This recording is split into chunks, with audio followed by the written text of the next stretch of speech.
Bonjour Alizé, merci à toi d'avoir accepté cet échange pour nous parler un petit peu de toi, mais surtout du coup d'un événement que tu as créé envers surtout les filles au sein de l'aéronautique, mais qui n'est tout de même pas fermé aux hommes. Alors peut-être avant de commencer vraiment notre échange et avant de parler concrètement de ce sujet-là, est-ce que tu pourrais te présenter, nous expliquer un petit peu d'où t'es venue cette passion pour l'aéronautique? Et bien sûr, donc coucou Elodie. Ma passion de l'aéro, elle me vient de mon papa qui nous a toujours emmenés avec mon frère en meeting depuis qu'on est tout petit. Et le fait que j'habite dans le tour de piste de Thouars aide aussi pas mal. J'ai toujours vu passer les avions au-dessus de la maison. On allait à l'aérodrome dès qu'il y avait un avion un peu sympa qui se posait ou quoi. Puis quand il a passé son brevet, il m'a emmené en avion. C'est pas lui qui m'a fait mon baptême de l'air, mais quand il m'emmenait un petit peu plus régulièrement, quand il a eu son emport de passager, etc., j'ai dit, oui, je veux faire ça moi aussi. Et du coup, bah, j'ai un peu suivi ses traces et aujourd'hui, je suis allée un peu plus loin que lui, mais j'ai passé mon PPL et tout ce qu'il faut pour pouvoir m'amuser déjà au plus tôt, quoi. Alors justement, quand tu dis que toi, t'es allé un petit peu plus loin que lui, est-ce que tu peux nous dire où tu en es actuellement et quelles sont peut-être tes ambitions professionnelles? Est-ce que c'est dans ce domaine ou pas du tout? Eh bah, complètement. Là, du coup, je suis en école pour devenir pilote pro. Donc, l'idée, ce serait de devenir. Alors, la ligne, c'est pas mon but ultime. J'aimerais bien faire de l'affaire, en particulier du transport médical, le transport d'organes, des trucs comme ça. Parce que ma Mhm. maman est aide-soignante. Et c'est vrai que j'aimerais bien pouvoir lier un peu la passion de maman, la passion de papa, avec l'aviation, l'hôpital, tout ça. Et puis de me rendre utile concrètement, quoi. Donc, après, c'est vraiment un but. Si c'est autre chose, tant que je vole, je serai contente. Il n'y a pas de, il y a pas il y a pas de truc, il n'y a rien qui me fait dire non, ça, je veux vraiment pas, c'est rédhibitoire. Non, tant que je vole, ça me... En tout cas, c'est vraiment un super objectif. Alors donc toi, le nom de l'événement que tu as créé, ça s'appelle le Flying Girl. Est-ce que tu peux nous expliquer un petit peu comment est né cet événement, comment t'es venue cette idée? Alors, c'est venu en 2019, quand on avait une copine américaine qui venait, pardon, qui venait à Paris. Et du coup, avec une autre copine, Manon, on se connaissait que sur Instagram, toutes, on s'est dit, bah, ça serait cool qu'on se rencontre. Manon est en Belgique, moi je suis au milieu de la France. Paris, c'est quand même un bon point de rencontre. Et finalement, on s'est dit, non, on va faire un peu plus, on va se retrouver à Logne, mais avec d'autres. Donc, on a fait un petit compte Instagram, c'est ce qu'on a appelé le Crazy Meeting. Et venez qui voulait. Bon, on a essayé de faire des inscriptions quand même pour gérer un peu le truc. C'était au mois d'avril. Et c'est venu un peu de partout, de Pologne, de Belgique, des États-Unis, du coup, et de France, pas mal. On était, je sais pas, entre 20 et 30. Il y avait un peu moins de 10 avions. Il y avait, je crois, 5 ou 6 avions. Et on a passé une super journée. C'était vraiment un peu, alors je vais pas dire que c'était à l'arrache parce que c'était un peu organisé, mais c'était vraiment à la bonne franquette, quoi. Chacun avait Mhm, emmené des trucs pour pique-niquer, chacun des trucs de chez lui. C'était hyper cool. Et on était pas mal de filles, mais pas beaucoup quand même. mhm. Et suite à ça, bon, l'euphorie de l'événement est redescendue. Et avec Manon, on en discute un peu. Un jour, je dis, mais pourquoi on ne ferait pas un truc plus pour les filles? Enfin, pas pour les filles, mais pour promouvoir la l'aviation féminin, quoi. Dire que, coucou, on est là. Elle me dit, ah ouais, c'est une bonne idée, machin. Finalement, elle n'avait pas le temps parce qu'elle était en pleine ATPL et tout, donc c'était vraiment la galère pour Mhm. elle. Je dis, bah, c'est pas grave, moi, je suis en train de passer le bac. Non, je venais d'avoir le bac. Bon, bref, j'étais en période de transition entre le bac et la TPL. Et du coup, j'avais un petit peu de temps. Je me suis dit, bah, je réfléchis un peu, je laisse le truc mûrir. Et finalement, j'ai réfléchi. Je dis, allez, Flying Girls. Je me suis pas trop cassé la tête. Franchement, je suis allée au plus simple, mais c'était le Bah, plus au moins, on efficace. comprend, hein. C'est ça, il n'y a pas besoin de tergiverser. Et du coup, ça vient de là. C'est vraiment suite à cet événement, on s'est dit, enfin, je me suis dit, on n'est pas beaucoup, on va faire un truc pour être plus. Et alors, est-ce que tu peux nous expliquer concrètement en quoi ça consiste cet événement? Donc, ça fait du coup quand même depuis 2020 qu'on essaie de le faire. Mais Hmm. avec le Covid, bah, on a annulé, on l'a transformé en pique-nique, voilà, on a fait tout ce qui était possible. Et finalement, cette année, il y a eu la première édition du Flying Girls, qui a été une belle réussite. On a eu une soixantaine de personnes, une vingtaine d'avions venus, pareil, de partout, de Pologne encore, le même, Mhm. toujours fidèle au poste. Euh, on avait pas mal d'activités et le but, c'est donc c'est de l'ouvrir à tout le monde. Pas, c'est pas réservé aux femmes, c'est pas pour les femmes, c'est pour tout le monde, pour dire coucou, on est là, pour faire découvrir aussi des métiers qu'on connaît pas, qu'on connaît mais qu'on n'a jamais approfondi. Et du coup, on avait fait venir deux femmes de l'armée de l'air, deux élèves, une navigatrice, une pilote. Et c'était hyper sympa parce que du coup, elles ont bien pu parler de leur parcours, etc. Et c'était vraiment super intéressant. On avait aussi Christine Debouzy qui était là, qui elle a fait des vols. Je je sais même pas comment dire. Elle est passionnante, cette femme. Elle nous a parlé de sa carrière, de tout ce qu'elle a fait. C'est incroyable. Et elle a fait des trucs en tant que femme, des vols où on se dit, mais waouh! Et en plus, à l'époque, parce qu'elle, C'est ça. c'était il y a plus longtemps, Mm. c'est courageux, quoi. Donc, Ouais, oui, il fallait très encore inspirant. plus faire ses preuves qu'aujourd'hui, finalement, dans le Exactement. milieu. On a aussi Michel qui nous a parlé de l'entoilage.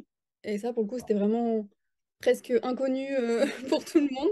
Donc, enfin, tout le monde connaît l'entoilage, mais personne ne Mm. sait comment ça se fait, Bien comment... sûr. Donc, c'était top. Puis que ce soit Michel est adorable, elle est hyper dynamique et tout. Donc, c'était vraiment sympa. Et on aurait dû avoir une autre conférence d'une mécanicienne qui est sur Jet. Et bon, un peu ric-rac avec le temps, elle n'a pas pu, mais c'est pas grave, elle sera là dans 2 ans. Donc, en fait, finalement, en plus des rencontres, c'est aussi effectivement des échanges, des conférences. Et il me semble que tu avais même organisé une tombola. Ouais, on avait une tombola et on avait un rallye aussi. Alors, un rallye, parce que c'était pas une compétition FFA, rien du tout. C'était vraiment un rallye amical. C'était surtout pour faire découvrir la région, en fait. Ni plus ni moins. Donc, il y avait une dizaine d'avions d'inscrits. Finalement, il y avait un vent de travers comme on connaît bien ici, c'est-à-dire un vent terrible. Nous, on n'a pas de chance. On avait deux pistes avant et celle qui nous serait plus utile aujourd'hui est fermée. Donc, Forcément. dommage, mais c'est pas grave. Comme ça, on est bien entré au vent de travers. Mais du coup, le rallye, tous ceux qui étaient en train classique, etc., il y en a qui n'ont pas pu le faire. Donc, il y avait plus que 3 avions sur 10. C'est dommage, mais bon, ils se sont amusés aussi, c'était chouette. Et du coup, dans les avions, on a pu mettre certaines personnes qui n'étaient pas pilotes ou qui n'étaient pas venues en avion ou quoi. Et donc on a mis que des femmes, évidemment. Et c'était hyper cool, elles ont toutes été ravies. Donc ça, c'est chouette aussi de faire découvrir comme ça. Après, c'était à la discrétion du pilote, hein. On demandait évidemment s'ils étaient d'accord. Et puis voilà, puis ils avaient des lots à l'arrivée. C'était vraiment pour le côté, on ne l'a pas fait pour rien. C'était parce que sinon, dans l'ensemble, ils l'ont tous fait pour s'amuser. Donc voilà, on avait aussi fait des jeux en bois. Mhm. On avait fait un cornhole, c'est des deux planches qui sont un peu inclinées avec un trou au milieu. Il faut lancer des sacs de maïs. Et j'avais dessiné le logo Flying Girls dessus, donc c'était rigolo. Super, ça va, ouais. Et après, on J'avais avait vu d'autres passer trucs. les. On avait fait d'autres trucs, on a fait des Mikado, un puissance 4 un peu haut là. Le molki, les quilles en bois, un jeu de palais, et puis voilà, c'était sympa. On a aussi eu un petit peu de danse. Mhm. Et puis la tombola qui était hyper cool. On avait plein de jolis lots avec la Yako Team, des bougies, des casquettes, une playing box. Mm. Je sais plus, il y en avait 20, plus de Oui, il y 20. en avait pas mal, j'avais vu effectivement avec des beaux partenaires Ouais. aéronautiques. Bah, Et le but, c'était alors, vraiment de ravir un maximum de monde, quoi, mm. de pas faire de déçus. Donc, Non, donc mais ouais, c'est c'était... super déjà que pour une première édition, ce soit bien passé, que tu aies pensé à toutes ces Oui. choses-là. Alors, est-ce que tu prévois peut-être une future édition, une seconde édition? Est-ce que tu as des nouvelles idées pour cette future édition? Alors, on n'a pas pu le faire cette année parce que ben, c'était un peu l'édition brouillon, hein. C'était, voilà, on savait pas trop où on allait, c'était pas évident la première fois, bon. Et on devait projeter un film en Hmm. fin de journée. Après le dîner, je m'étais dit, finalement, le dîner est arrivé un peu tard et ça, j'y avais pas pensé. J'avais pas pensé à cette éventualité où les gens préfèrent danser plutôt que de regarder un film. C'est évident. Après réflexion, c'est évident. Mais sur le coup, bah, non, moi, je me suis dit, tout allait se dérouler comme ça. J'avais mon plan comme ça serait comme ça. Bon, dans 2 ans, on fera pas comme ça. On mettra le film avant de manger et puis comme ça, on est sûr de le regarder. Un Un petit Top film, Gun là. et même pas. Un film, une femme pilote. Ah bah oui, forcément, pour rester dans dans le thème, je suis bête. Donc ça, du coup, ce sera pas nouveau parce que l'idée était là, mais nouveau parce que ça n'a pas été fait. On aimerait bien aussi le déplacer. Mhm, Donc, si un terrain veut nous accueillir, alors on y réfléchit parce que c'est une organisation terrible quand bah on le fait oui. chez nous, mais alors à distance, je pense que ça va être encore plus difficile. Donc, à voir, mais ça serait quand même Effectivement, je pense super que chouette. sur place, il faut avoir un bon point de contact bien motivé aussi à l'idée Ouais, de réaliser cet surtout, c'est ça le plus événement-là. important. C'est ça le plus important de pouvoir compter sur les Mm. autres. Et voilà, l'idée serait vraiment pour le coup de, s'il y a un terrain qui nous dit, bah nous, on veut faire ça, bah ok, on le fait chez vous, Mm. il n'y a pas de problème. C'est vrai que ce Et serait sympa de changer d'une saison, enfin d'une année à une autre, comme ça, ouais, bah, des personnes. Enfin, moi, je sais que tu m'avais gentiment proposé de venir sur les lieux, mais c'était vraiment loin de là où j'étais. Mais le fait du coup bah, de tourner un peu partout en France, si tu trouves des aérodromes, des aéroclubs qui sont motivés à l'idée de vous accueillir, ça peut être sympa parce que bah, des personnes qui du coup étaient loin pour la première saison seront peut-être plus proches c'est pour la ça. deuxième et pourront venir. Donc ouais, c'est sympa ça. Exactement. Bah, typiquement, il y en a une qui s'était inscrite, c'était la première inscrite à l'événement. Et finalement, la veille, elle me dit, écoute, je pourrais pas venir, faut que elle venait de Dunkerque et faut que je traverse la France en ULM. Je peux pas, c'est un peu beaucoup, quoi. Donc, bah, pas de souci. Donc, l'idée, ouais, ce serait de faire ça un peu partout, à voir. C'est une idée à creuser, on verra. Bon, bah, du coup, c'est des aéroclubs nous regardent et sont motivés à l'idée d'accueillir ton événement, qu'ils n'hésitent pas à te contacter d'ailleurs. Est-ce que tu Exactement. peux, avant de parler peut-être de où on peut retrouver vraiment toutes les informations dans les détails, est-ce que tu peux d'ores et déjà nous expliquer un petit peu comment on procédait aux inscriptions cette année? Alors, cette année, on avait fait un Google Form. Mhm. Et j'avais mis le lien sur les réseaux. C'est vrai que j'ai tout misé sur les réseaux parce que je me dis qu'aujourd'hui, les jeunes, tout Mhm. le monde est sur les réseaux. Donc, j'avais mis Facebook, Instagram. Et j'ai créé un compte Instagram. J'avais fait une page Facebook. Et j'alimentais très régulièrement avec des petits posts. Des... Je teasais un petit peu l'événement en disant ce qu'il allait avoir, en parlant des lots de la tombola, des lots du rallye, des partenaires, évidemment. Euh, les partenaires sont cités tout au long de l'événement, enfin tout au long de la préparation de l'événement jusqu'au jour J où là, il y a un grand panneau où ils y sont tous. Et du coup, le lien, je le remets régulièrement. Il est dans la bio, là, Instagram, Mhm. et je le remets régulièrement parce que c'est vrai qu'on pense pas forcément à cliquer sur le profil de l'événement et aller chercher le lien, quoi. Donc, je le partageais régulièrement en story, sur Facebook, pareil, sur mon compte perso aussi. Et puis voilà, petit à petit, ça s'est fait. Il y a eu un moment de... Au début, il y avait pas mal d'inscrits. Après, il y en avait un peu moins parce que bah, c'est vrai que l'entre-deux, on ne sait pas trop ce qu'on va faire à cette période-là. Enfin, c'est... Voilà.